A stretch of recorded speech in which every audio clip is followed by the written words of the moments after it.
উকিল সাহেব, এই কেসটাকে একটা বিজনেসের মতোই তোমায় মনে করতে হবে। এটা আমার পার্সোনাল ব্যাপার। আমি আমার বোনকে বারণ করেছিলাম, তা সত্ত্বেও সে ভালোবাসায় পড়ে বিয়ে করে ফেলেছে। আর 1 বছর কাটতে না কাটতেই বলছে যে ওই স্বামীকে তার চাই না। উকিল সাহেব, বোন বিবাহিত জীবন নিয়ে তিতি বিরক্ত।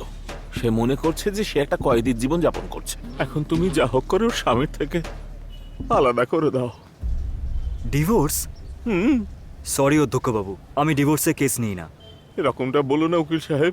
আমরা 2 ভাই বোন একই মায়ের পেট থেকে জন্মেছি, আর আমি আমার বোনকে খুব ভালোবাসি। যদি সে তার নিজের বাড়িতে ফিরতে চায়, আমি কি করে বারণ করতে পারি?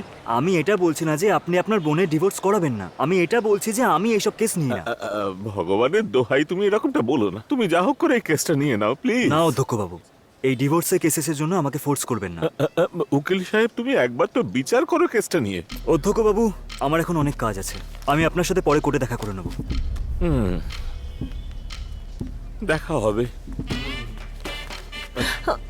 ম্যাডাম, আবার আসবো। Okay sir.